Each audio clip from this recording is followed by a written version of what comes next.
Good afternoon, and thank you for joining us today for Tea with a Trustee to discuss GMP Equalisation and to listen to our experience as trustees on the progress of the GMP Equalisation projects we're working on, the good, the bad, and the ugly. I wanted to thank those of you who have submitted questions, and if you have any questions you want to ask, please can you put them in the chat or the Q&A functions, and we will get through as many as we can.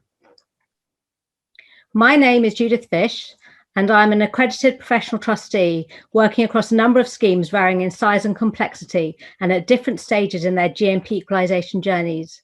I'm joined today by my colleague, Mike Slevin, who has seen GMP equalisation projects across our business. Thanks, Judith, and welcome everyone. I'm Mike Slevin. I'm also an accredited professional trustee, and I've been working in the pensions industry since before the Barber judgment in 1990 effectively kicked off the requirement for GMP equalisation. As Judith has just said, I'm currently working as part of the project management team overseeing the implementation of GMP equalisation across our business. And this has given me some overview of the progress being made by more than 100 schemes where GMP equalisation needs to be addressed. The project management group was set up firstly, because we believe that GMP equalisation is an important issue. And secondly, because we believe this will allow us to achieve some efficiencies in implementation for all of our schemes. Whilst all schemes are different and will need to address GMP equalisation to suit their own specific requirements, we believe they will all need a plan and that there will be sufficient similarities in the steps that will be followed for each of those plans to allow efficiencies to be achieved. So, Mike, do you think that GMP equalisation is the most important thing for schemes to be addressing right now? Well, in a word, Judith, I would say no. There is an extremely busy pensions agenda out there at the moment, and many things for schemes to consider and to deal with. And I think we also can't be blind to the fact that we are in the midst of a global pandemic, which is having a significant consequence for many employers, and in many cases impacting on the strength of their covenant and their ability to continue to support their schemes. So how important GMP equalisation is will, of course, vary from scheme to scheme. And it may also depend on where they are in their de-risking journey. For example, how close they are to buyout. What I strongly believe, however, is that all schemes should be putting GMP equalisation on their agenda, and at the very least, developing a plan for when and how they will look to address it. I can remember in my first week working in pensions, having it drummed into me that the purpose of a pension scheme is to pay the right benefits to the right people at the right time, and that it is the duty of the trustee to ensure that that happens.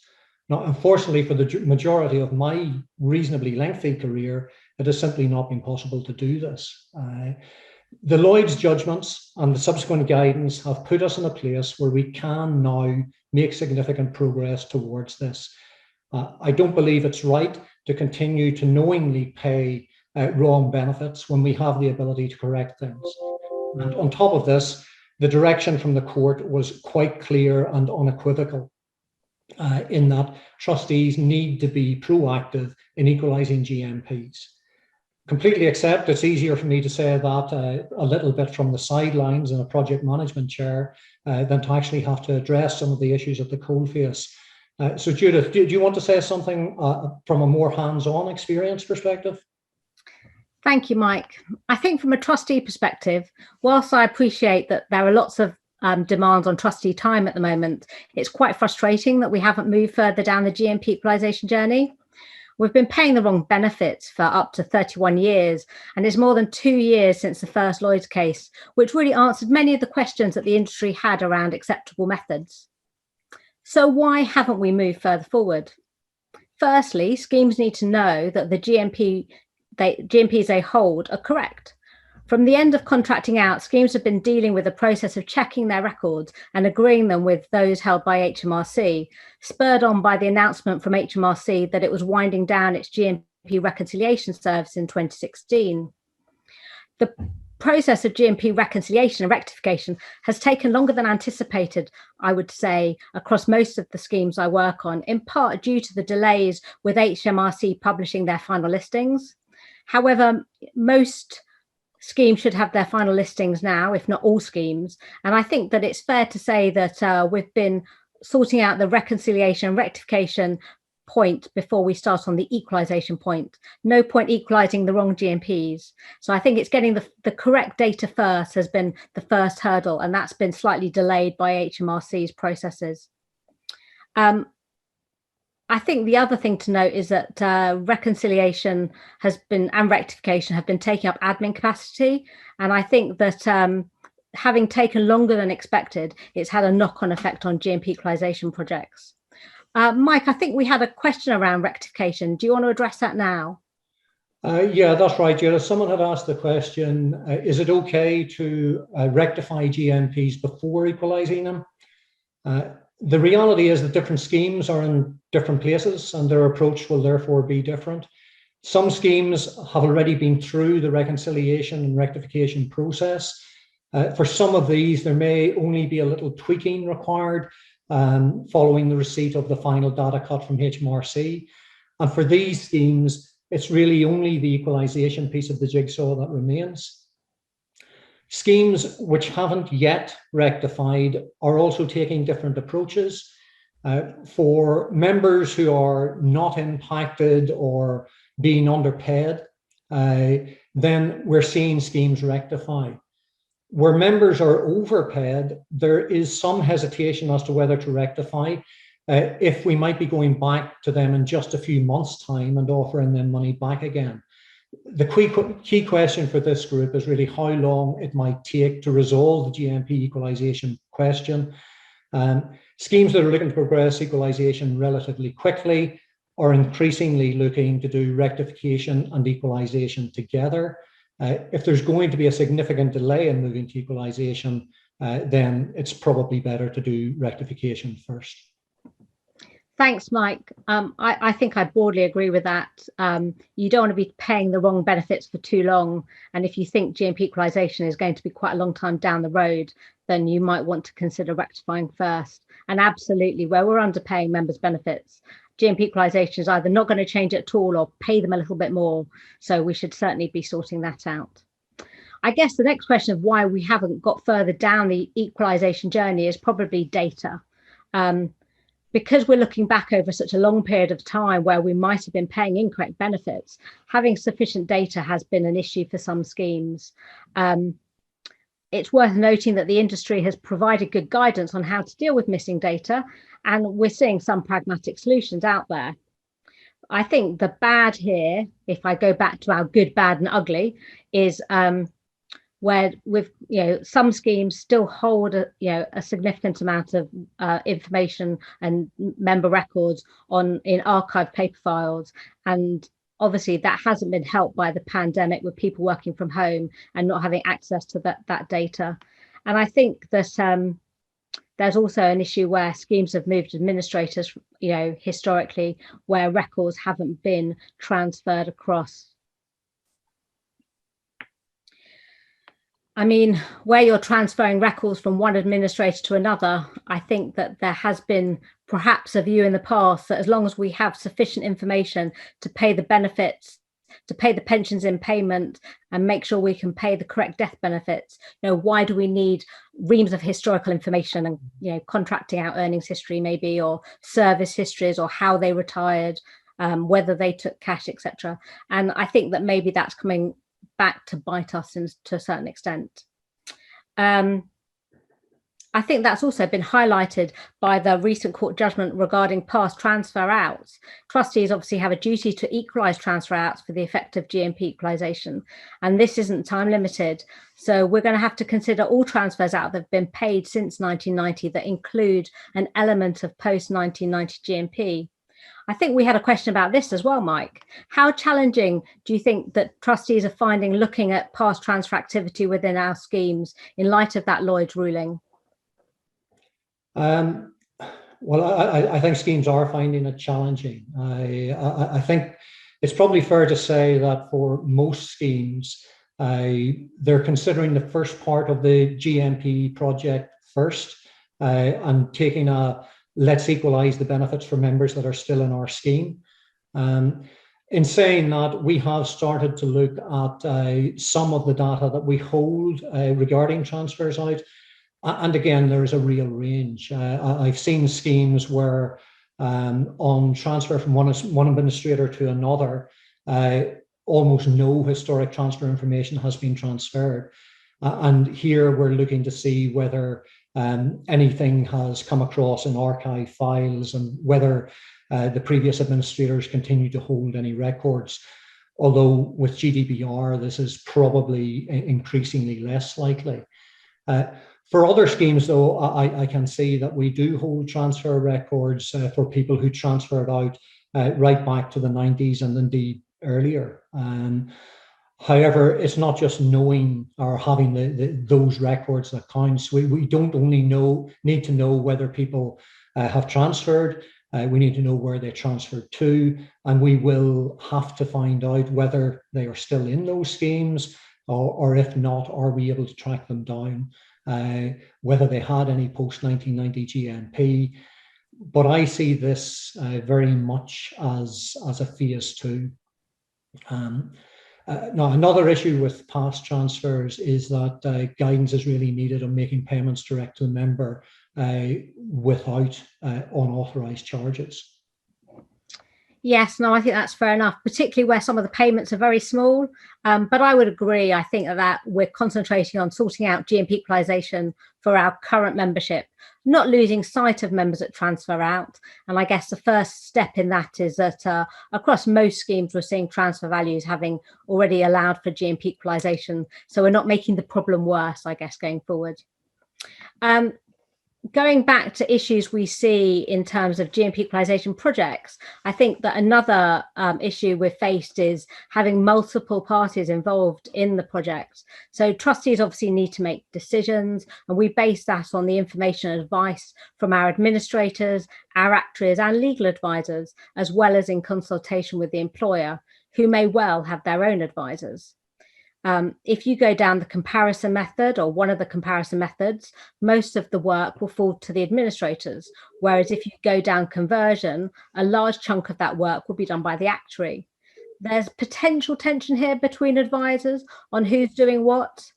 And we've certainly seen cases where corporate advisors who have pushed one approach or another, or suggesting we delay altogether on the hope that either cost comes down over time or there's more clarification on the tax treatment of conversion. So we're certainly seeing a little bit of a pushback there, which is just, I guess, adding complications to the process, because obviously we want companies to pay for us to equalise GMPs. And if their advisors are saying wait, then clearly they, that they're less likely to wish to pay that.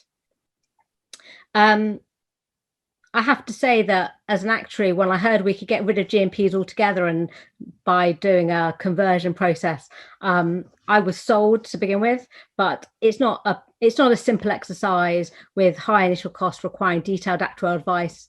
And even with the latest PASA guidance on tax, we still have outstanding issues on tax for conversion methods. I think the biggest complaint I've been hearing from employers is the cost. It seems a disproportionate amount of money for the small uplifts that most members will be seeing, if at all. And I think as an industry, perhaps we've been a bit slow off the mark, although I think we are seeing some innovation about how we can run equalisation projects. And we've seen developments in administration platforms and from standalone tools used to look at the impact of different methods. We're also seeing costs coming down for the administrators as their systems are able to cope with comparison methods. However, I think it's fair to say we're certainly seeing a variation with some administrators lacking behind. And I know that we've also, another issue that we're seeing is capacity, which we'll come on to later. Where we've seen costs being a particular problem, one solution we've looked at is paying the cost of GMP equalisation out of the scheme, and actually in in combination with valuation, inputting an expense allowance in the contribution, in the schedule of contributions, so that the employer is effectively spreading the cost, whereas we're then able to meet the cost of GMP equalisation as it happens.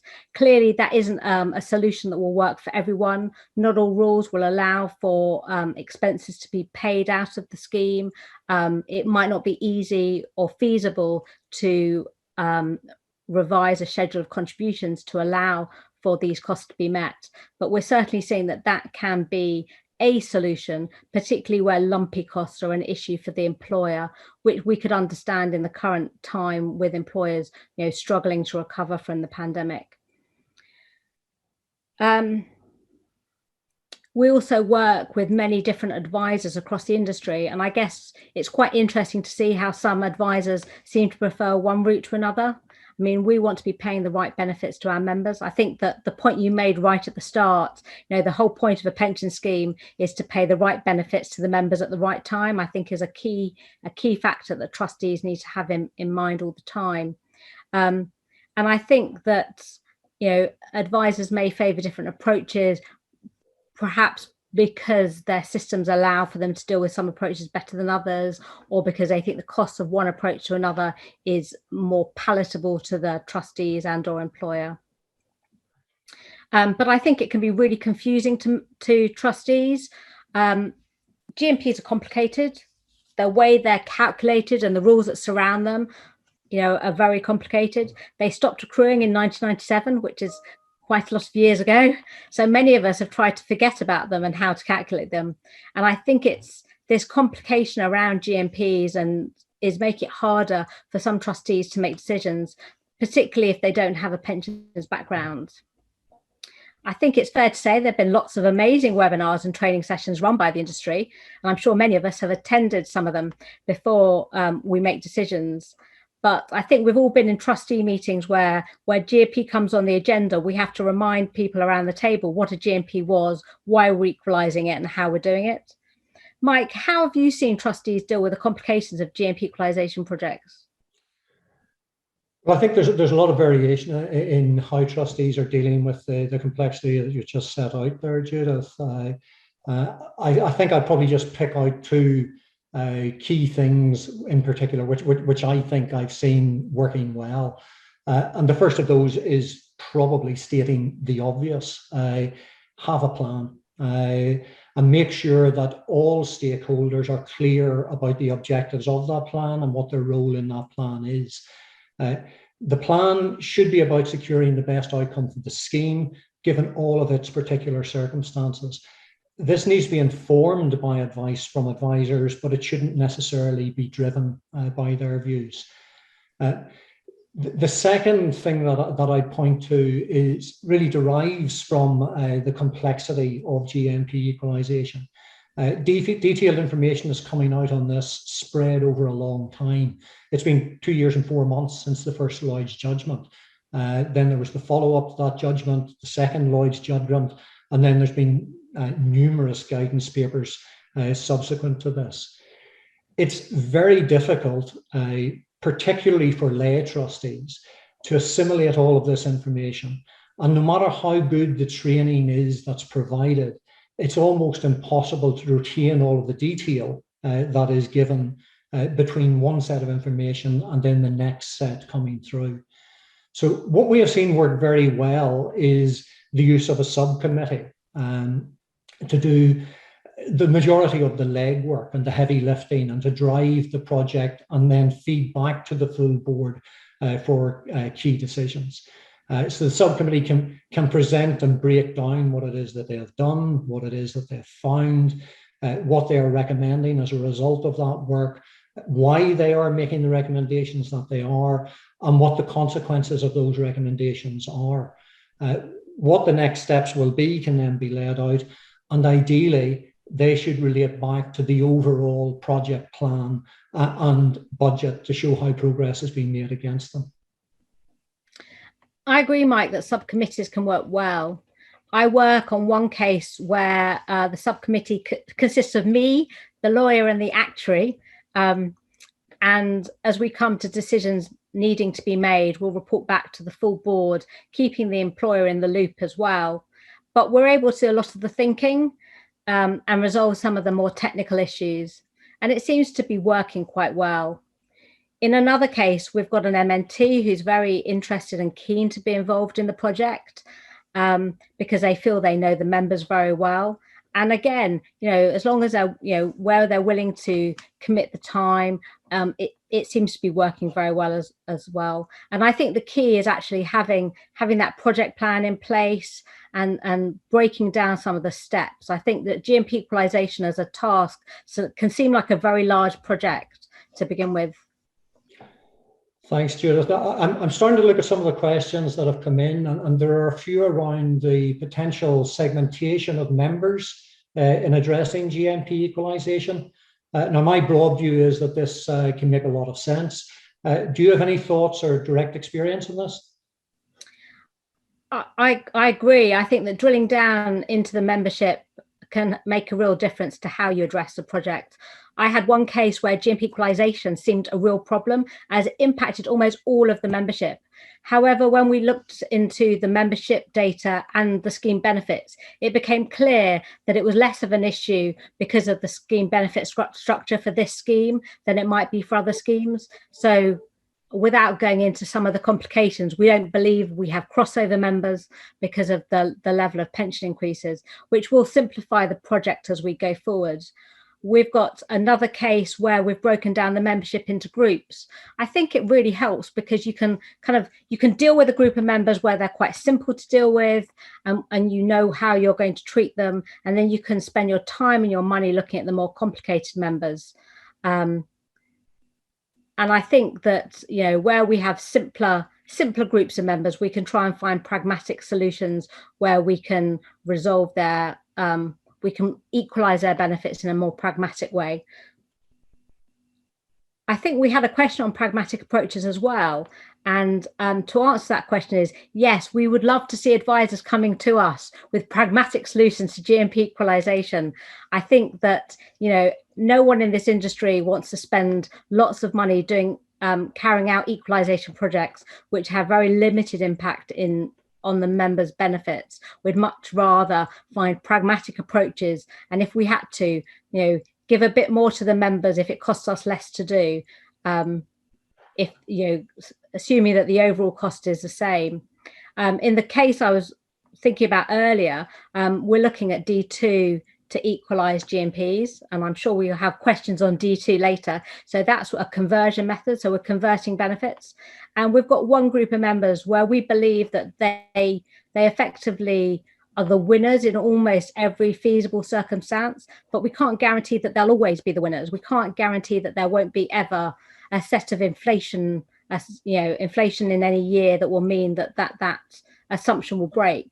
But it means that we can convert them, and we can convert them kind of in name only. So they'll have exactly the same benefits after conversion that they had before conversion, which will be easier for the members to understand because nothing will change for them, but also means that we can deal with equalisation that way. And that will be simpler to implement and hopefully cheaper. Mike, are you seeing any issues that are preventing or hindering the progress on GMP equalisation?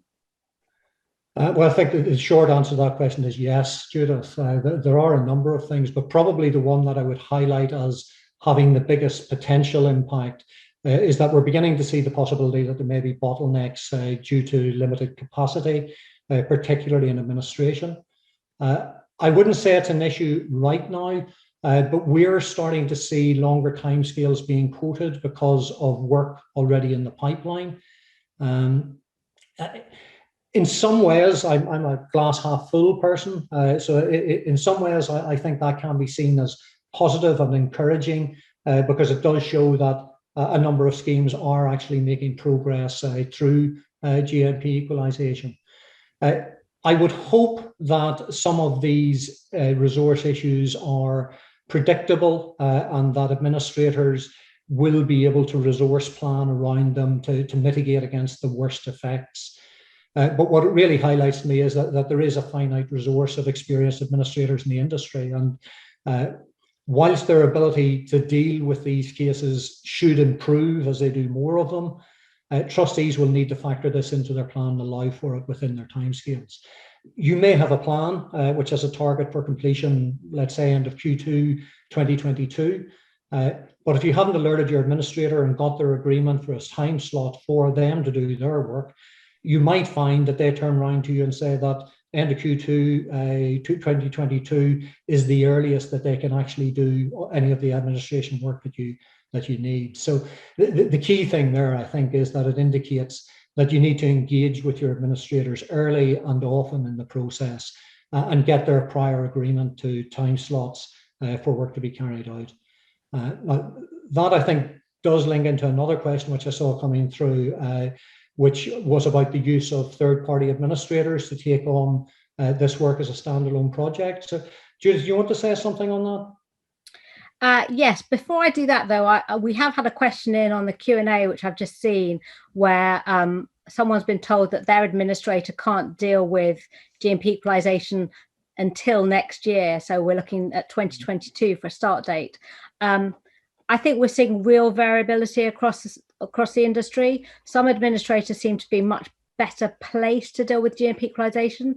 I think partly that's due to systems. So those that were able to amend and adapt their systems earlier on in the process have more capacity than those who perhaps left adapting their administration systems later on in the process. So I think we are seeing real variability. And it's not that uncommon for some administrators to be pushing back and saying that they just don't have capacity to look at this. Sometimes I'm not sure whether it's capacity or capability, but we'll wait and see. But going back to Mike's question about using third-party administrators, we have seen some third parties offering to look at GMP equalisation as a standalone project. And I understand they'll do this on any method. So whether it's a comparison method or a conversion method.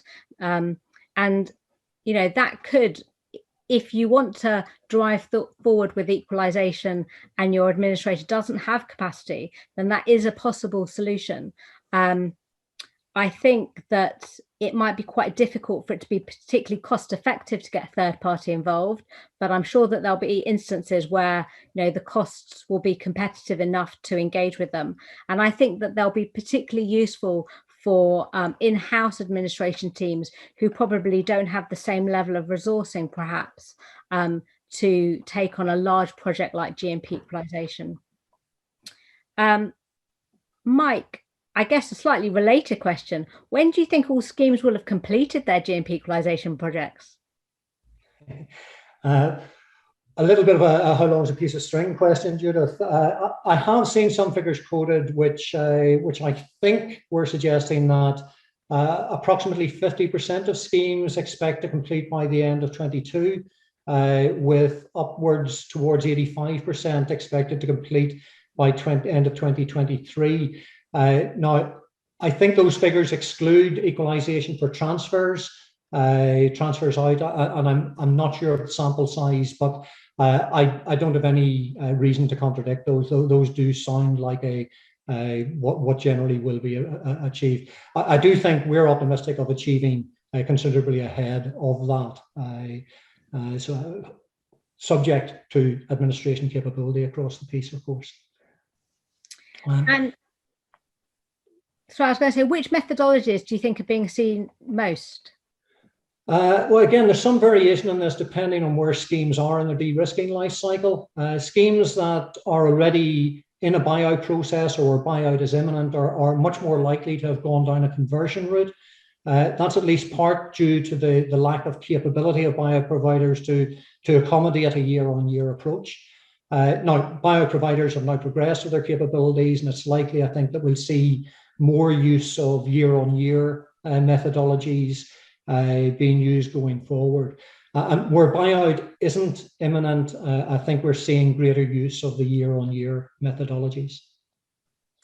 So, Judith, there was a question as well around the uncertainty, whether the uncertainty around tax that you mentioned earlier might mean that schemes avoid the use of conversion. I think that, well, I would agree with you. For schemes that are close to being bought out or in the process of buying out, we're still seeing conversion being the method of choice. And And in some cases, the policies actually specify that conversion is the only method that can be used.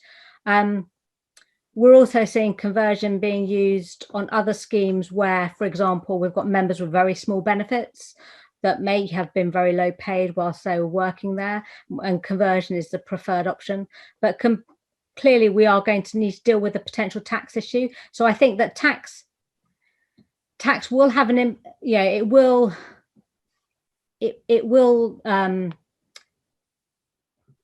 make some people think twice about using a conversion route, but we're still seeing conversion being used where it is perhaps the most appropriate route to go down.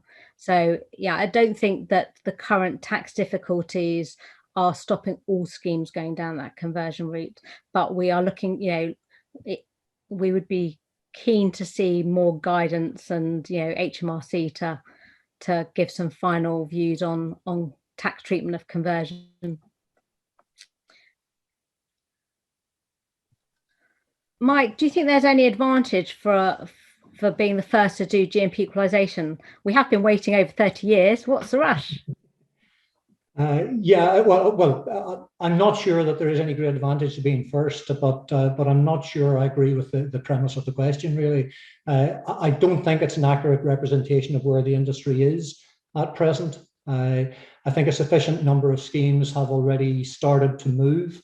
We're past the point of risking being the test case and ramping up huge fees to clarify the way forward for others. I think most providers or most advisors are now in a position where they can provide clear advice for most situations. So I think we should take advice, hasten slowly, and move forward. I'm conscious of time. I'm also conscious there are a couple of questions that we haven't quite got to, but I'd like to honour the commitment. We said we'd try and do things in half an hour. We're just a minute over that, I think, at the minute. So at this point, apologies if you've asked a question and we haven't got to it. Thanks again for taking the time to join us. Hopefully you find our Tea with Trustee session interesting. If you have, then please keep your eyes out for an invite to our next session, which is in March, and the invites will be going out shortly. Thank you very much.